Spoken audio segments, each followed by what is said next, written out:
This is, I will confess, and I've said it before and I'll say it again, this is my dream job, Sean. I'm the best in the community, and I'd like to give back to the community that's given me so much. We had focused on several sites initially.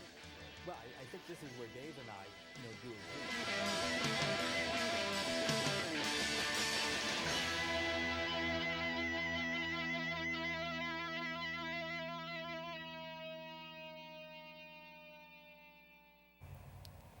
Welcome to the LynnCAM TV Show, where we focus on organizations and issues affecting the City of Lynn. Here with me today to talk about the Mass House of Representatives, we have the 11th Essex District State Rep, Brendan Crighton. Brendan, thanks for being here today. Thank you so much for having me, Sean. So we're going to talk a lot about what's going on in the state, what your responsibilities are, how your transition's been. First and foremost, I want to talk a little bit about your history. You're a Lynner, tried and true. You've been here your whole life, classical graduate. You've gone to all of the public schools through Lynn. An outstanding story behind you, and it's just great. I mean, you folks did a good job in raising a good contributing Lynn citizen.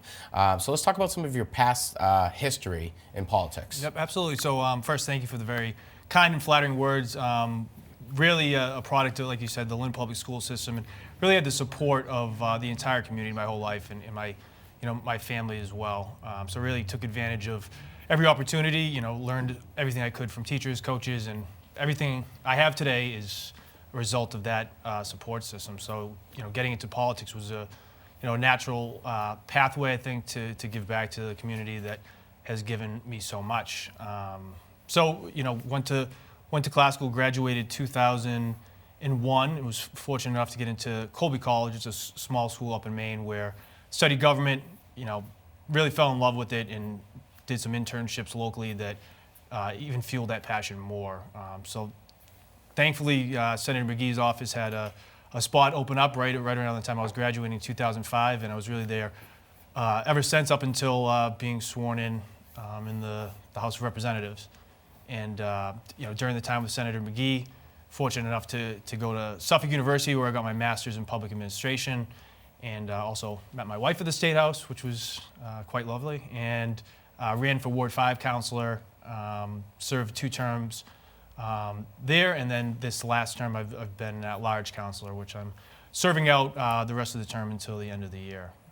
So that's kind of the background on the political end. Obviously, again, great team of support, both through local political activists, community groups, family and friends. So it's really been a team effort, I think, all the way through that. All right. So now working as a young politician or a guy who's trying to get into politics, what type of value did Senator Tom McGee bring to you? I think one of the first things that stood out, and it's certainly the culture of our office is around helping people and the constituent services end of things. So that means folks don't always think of the senator's office being the first place to call, but in many instances it is, and we're supposed to help on a wide range of issues, just as city councilors and other elected officials do. Anything from housing, employment, education, I mean, anything at all that affects your life, there's some government program or service or assistance that we're trying to provide. So it was something I think his father, who was the Speaker of the House for many years, had always instilled. And I think one of the anecdotes that people say is he always said, if you could help one person a day, you had a good day. And I think outside of the politics, outside of the policy, being accessible and responsive is something that the senator has instilled in us. I'd say that you hit the nail on the head just by saying responsive. There are politicians out there who rub people the wrong way. And then there are politicians who go out there and they're literally only there to dedicate themselves to the community.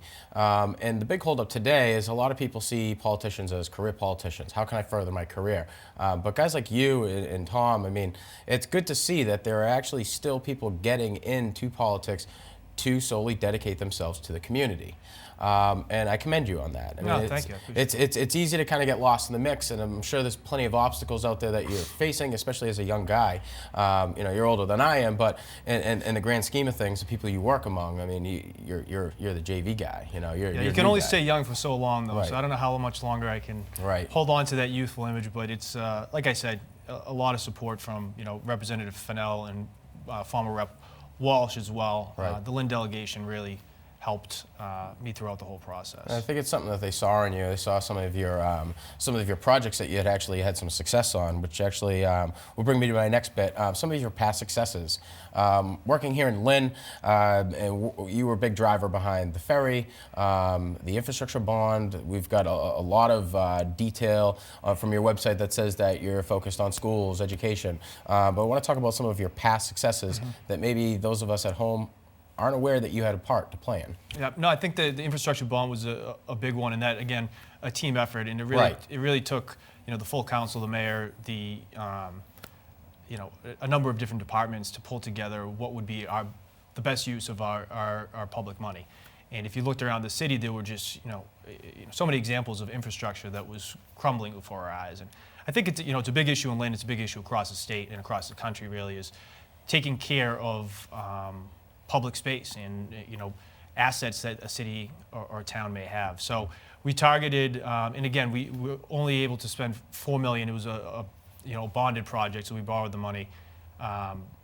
So it really didn't complete all these projects. I think we're going to have to do a round 2 at some point. But you look at Seaport Marina, one of the city's strongest waterfront assets that was essentially falling into the ocean. Hadn't been really capital investments made in 30 years. So that was a big one. Fraser Field, obviously one of the gems of the city. When you look at Lynn Woods, our natural infrastructure, and the amount of students and outside visitors that come there without appropriate restroom facilities, so that's one that's still in the works. The Lynn Commons bandstand had been out of use for many years. Again, one of the centerpieces of the city, which looking forward to ribbon cutting hopefully this spring. It's stuck with the historic assets of it. It was an expensive project, but I think it certainly respects both the history of the Lynn Commons, the abolitionist movement, and some of the other. It's a Frederick Douglass bandstand. Yeah. So I think that was important, especially to uplift the community. And then in addition to kind of the Lynn Auditorium as well, allowing for year-round shows. I mean, we're talking to folks that are coming downtown to visit our restaurants, on a Thursday night for a show. It's bringing people in and they're feeling comfortable in the downtown and they're coming back for more. This allowed it to be year-round rather than just a fall, winter, and spring. So the air conditioning at the auditorium was big. But additionally, the neighborhood parks. Every as a ward council, every ward councilor, one of the things we always get called on are the playgrounds. People are using them. It's something the city should be proud of. We have many of them in almost every neighborhood, and just unfortunately, the funds aren't always there to take care of them. One of the bigger ones that we had worked on, and this was combined with state funding as well, was down by Lynn Tech. And if you go on there, it has a splash pad as well now. Go there on a summer day, there are just hundreds of kids running around that never would have gone to this park before, and it's really kind of changing neighborhoods and communities. We still have a few more to do, but again, I think infrastructure investment's always a smart investment for government, so I was happy to work on that. Yeah, as a citizen, I mean, I have a kind of affliction for. I really dig infrastructure. I don't know why, but it's good to hear. Yeah, I mean, for some reason, and no pun intended. But for those of us who don't know, I mean, when it comes to Lynn's infrastructure, it's very complicated. One, you have a very high density area. This town was settled in 1629. So, I mean, what that means is that we've had hundreds of years to build and build and build, and there's a lot that comes with that. I mean, we've been working on our infrastructure set before the Declaration of Independence was signed. So with that, like, of course, you've got roads, rails, waterways, and we have access to all those. And then you have municipal parks, you have the woods, and the history. I mean, in order to really create a sense of community here in Lynn, like, people have to take pride in what Absolutely. Lynn is. And a project like that down at the Commons, I think, is outstanding. Not only is it going to help bring communities together and create a sense of like, hey, maybe this is a place for me where I can reside and raise my kids. But you've got local businesses coming in too, and a lot of that's attributed to the Lynn Auditorium and the hard work that community development's doing down there. So you see R.F. O'Sullivan's is popping up. Demetrius has a beautiful new bakery down there. There's a new cafe. Downtown Lynn, without a doubt, as Joe Spina says, is in. Definitely, as a citizen, it's exciting to see it happen. I want to talk a little bit about some of your responsibilities as a state rep, and then we'll probably take a quick break. But yeah, let's jump into that. So your transition from Councilor At-Large to state rep. I mean, tell me about that. So essentially, it's the 11th Essex District. It represents what folks consider West Lynn and Nahant. So really wards 5, 6, and 7 in Lynn, and also Ward 4, Precinct 3. And there's a few variations in there, but that's the general area in Lynn, and then all of Nahant. So like I said before, it's a seat that was had Steve Walsh as a rep for many years. Very big shoes to fill. I'm reminded of that almost daily by my new colleagues up in the House of Representatives. So he did so much for the community and really for the state through his healthcare financing reform.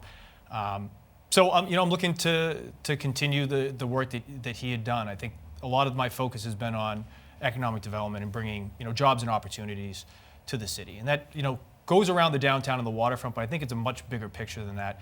In that, if we're able to expand our tax base there or really anywhere in the city, that the services that the city is able to provide can go a lot long. I mean, can be much more efficient and effective for folks, and that's really why we drive it. So, additionally, I think the constituent service thing, I don't want to be too repetitive, but if anybody has any issues at all from the district, give me a call, give Senator McGee a call, Representative Fennell if you're in the other part of the city.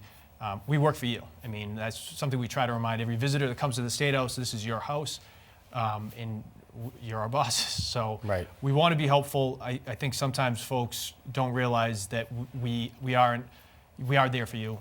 So I really hope to do that. We're doing some district hours in Nahant, always available to meet in Lynn really anytime at all. So again, that accessibility thing is big for me. Recently, the Speaker of the House had given out appointed committee assignments. I was very happy to be appointed to the Economic Development and Emerging Technologies Committee, which I think will really tie into a lot what we're trying to do in Lynn. Additionally, Community Development and Small Business Committee, which again, a lot of similarities there. And then also Public Health, which, in a state of Massachusetts with so many hospitals and so really taking the lead on so many health issues, I think that'll be a great committee to learn more about and hopefully continue some of the work that my predecessor had done on those issues. You know what's cool and what really stands out to me is that, as a young politician, and like you said before, there's only so long that you can hold on to that. But I mean, you see the value in all of these guys like Walsh and McGee, and you go and you want to learn from them. Absolutely. Today, it's like everybody's an idea man, and they've all got the ideas, but they don't have the time to do the work. And you're a great example of somebody who went in there and learned the right way. You didn't go in there and try to stir things up, and it was like, hey, I'm going to learn from these guys who've been doing this for decades, and then when I'm in my position, I'm going to do what I need to do. Is there anything specifically that you think that, like, when you were running for state rep, I mean, what was your main priority? What did you want to bring to the table if you were elected? I mean, I think the first thing for any candidate is really having those one-on-one conversations with folks. And we, again, fortunate to have a great team where we really pounded on every door we could for, really from when we announced in late January of last year all the way to Election Day. And the conversations we had were great. A lot of feedback. I think folks recognize some of the progress we've made, and they want to see more of it. They want to see more development of the downtown. They want to see, while we removed many of the barriers, if you take a look at the power line relocation along the waterfront, if you take a look at the expedited permitting that the council had done, which really is a big issue for developers coming in terms of how they fund projects, is how long it takes to get from, planning stage to shovel on the ground, and. Just again, moving barriers, the ferry, they're all excited about this stuff, but when is it gonna really take off? And I think talking to individuals and you kind of explain, where you were before and how much progress actually has been made, they really appreciated that. And I think, again, it was a very long, it seemed like election season going from the winter all the way through into the fall. But it was so rewarding just having those direct conversations with folks. Absolutely. And everyone has a passion about one issue or another too, so you get to learn a lot at the doors as well. Yeah, community engagement is a huge part of your responsibility. I mean, development and, economy and schools, those go hand in hand. But the big thing is community engagement. And I think that really speaks to a lot of the reason why people voted for you. You out there shaking hands, knocking on doors, and hearing people's opinions. We're going to take a quick break. When we get back, we're going to talk a little bit about some of the state issues. And we're going to talk about a little bit more about some of Brendan Crichton's focus issues. So stay tuned.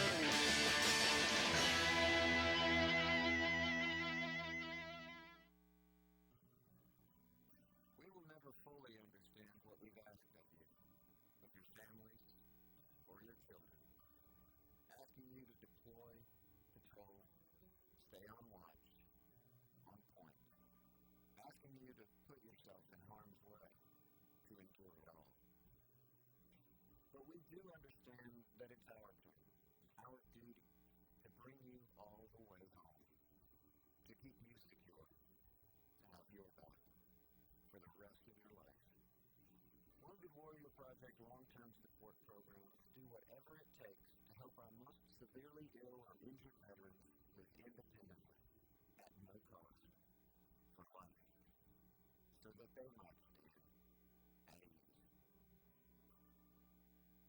Find out how you can help at findwwp.org.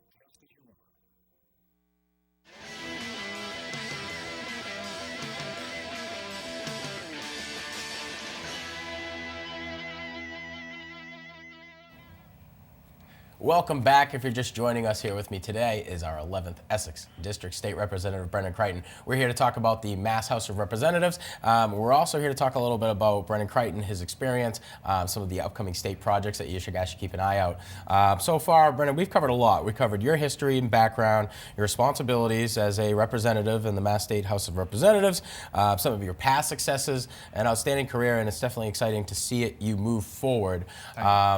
Definitely want to get into some of your focus issues. So if you can jump on Brendan's website, I'll let you spit that off real quick. It's brendancrichton.com. It does need to be updated a little bit. It should be updated soon. I mean, you're out there shaking hands and you're advocating for the community. Yeah. You're not a webmaster. Yeah, I mean, well. you are essentially a man of the community, man of the people. So Thank you. I'm sure that's fine with those guys. But yeah, let's talk a little bit about some of your focus issues. Economic development, we've talked a lot about that throughout the program. Education and youth outreach is a huge, huge thing. You can see the value in having a good school system, which a lot of people, they can't see. Maybe because they don't have kids, or maybe they didn't get anything from the school system, maybe because they homeschool their children. But there's a significant value in developing education, and it's huge here in Lynn. I mean, think of all the voters who are teachers, all the voters who are parents, and all the kids who are going to be here, and they are going to be, hopefully, future contributing citizens here in Lynn. Your issues on education, I want to talk a little bit about that. Let's talk freely with that. Yeah, so, I mean, just generally, as someone that went through public schools my whole life, I really appreciate the value in that. And, Right. I do my best to stay involved with, local, community events or school events, try to visit as many classrooms as possible. I think trying to get across the importance of keeping government in mind. I mean, it doesn't need to be your major when you go off to college, or, it doesn't have to be your focus, but recognize what good it can do and Right. to be proud of your city. And use it. Exactly. And that's the thing, that it's not a challenge just in Lynn, it's really a challenge all around the state and all around the country, is that how do we engage younger folks to essentially have them recognize that they have a power and they have a say in what goes on. And one of the things we did on the council level a few years back, and worked with the school committee, Charlie Gallo as well on this, was the Lynn Youth Council. So essentially we established a program where kids could apply. Every school, every junior high or high school in the city could apply, and form this council where they would have a voice in the city and they'd be able to, comfortably talk to their city council, school committee. So we've had them in for different meetings. We go and visit them, and the pride that they have in their community is really great. And these kids, they blow you away with how smart they are on the issues where you just wouldn't, if you didn't ask, you wouldn't know that they were that in tune.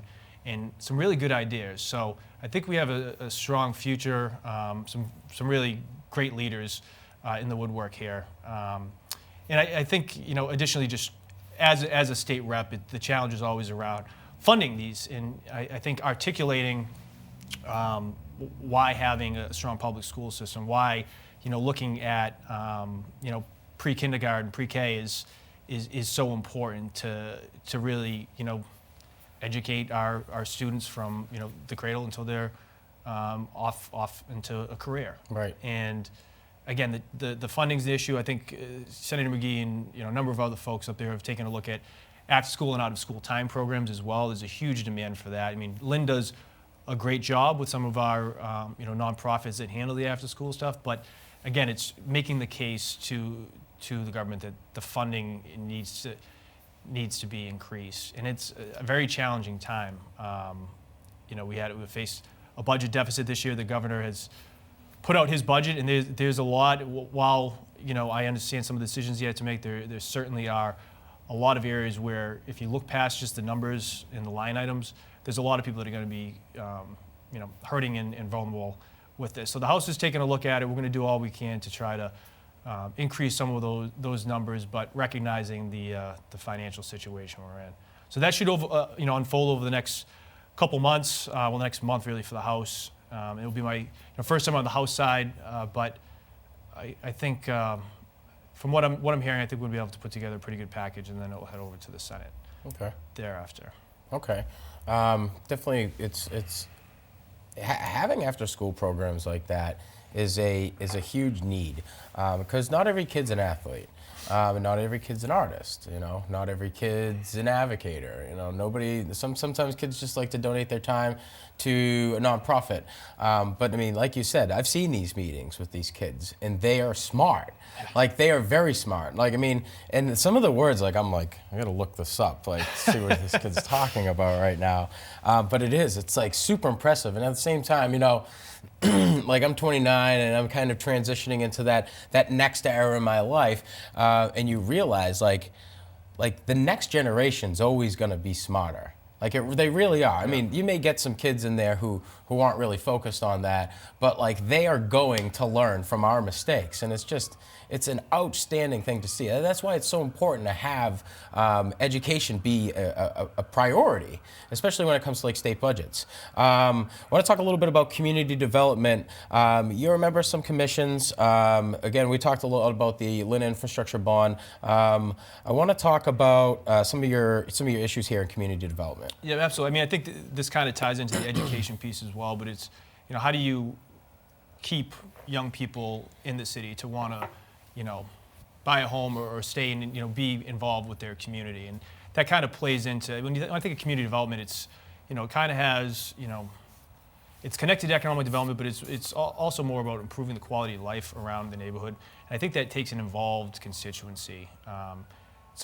Again, not to backtrack too much on the education piece, but I see a greater desire from some of these kids coming out of school to stay involved. I think there's an optimism there that we, I don't know that I necessarily saw when I was their age. Right. I mean, Lynn gets a bad rap all the time, as we Right. know. There's a perception issue there. But I think people are starting to take more pride in their community, and it's, kind of that underdog mentality that, we're going to make it, and then as a community come together. So very excited about that. I think, other issues around community development, certainly again, infrastructure plays into it, the condition of your streets, making sure that they're clean. I think, while we've had a few issues, I think the automated trash pickup around the city has been a success, and not just in that it's saving us tons and tons of money, in that once the snow cleared, I mean, this was really the worst possible test year for it. But I think, we'll make some adjustments, but overall, I think it's been very successful. People are shifting, to recycle more, which is good for the environment, good for the city's from a financial end, but also just aesthetically. When you drive down the street now, you don't see. mean, I guess we haven't really been able to see much of the sidewalk in the street, Right. but you know, when you have those barrels lined up versus just, you know, tons and tons of trash, but I think Right. it creates, you know, a cleaner sense of community. Yeah, it doesn't look like Skid Row, you know? I mean, I agree. I mean, at some point in time, like, people have to realize that, like, I mean, we're all doing this together. It's not like, you know, we're not in a dictatorship. I mean, it's Yeah. not really like a communist type of deal. It's like, hey, look, here's an issue. This is what we want you to do to help us achieve our goal, all right? Of course, there needs to be reform added to it. It's the first year. Like Yeah. you had said, this is the first year that these guys actually try to get this off, and it's like we're slammed by this storm. Yeah. So it's kind of, I mean, it's a catch-22. It's like, yeah, you want to help, and people want to help, but they don't want to do the work just yet. There are a lot of people out there who are very receptive about it, and then you get some guys who maybe just had a bad experience. Give it some time, folks. It's going to take some time. So we've got about a little less than 2 minutes left in the program. I want to talk about some of the upcoming state projects that you've got going on. What should we be paying attention to? All right, I'm going to talk really fast. So we, as a city, recently adopted a local option for housing development incentive program. Essentially what that means is we're entering into this gateway cities concept that we're trying to attract market rate development. So we targeted the downtown area, just looking at the different census tracts. What type of housing stock do we need to have down there to be able to sustain businesses long term? Right. So we're in the process being approved by the state. I think the council did a great job, and essentially this will encourage developers to create market rate housing, which we don't have a very diverse housing stock. I think this will help push it in that direction. Additionally, we were recently awarded a grant from Mass Development and the Executive Office of Economic Development. It's called the Transformative Development Initiative, and we were one of only 10 communities selected. All 26 gateway cities applied, and essentially it's going to allow us to have additional technical assistance from Mass Development, opportunities for teaming up with them on some projects, and really it's focused in on a 5-minute walking distance in the downtown. A very targeted approach, but by making meaningful investments. So this isn't just a small business here or there. This is a coordinated approach that, while it's the first year, we're very optimistic.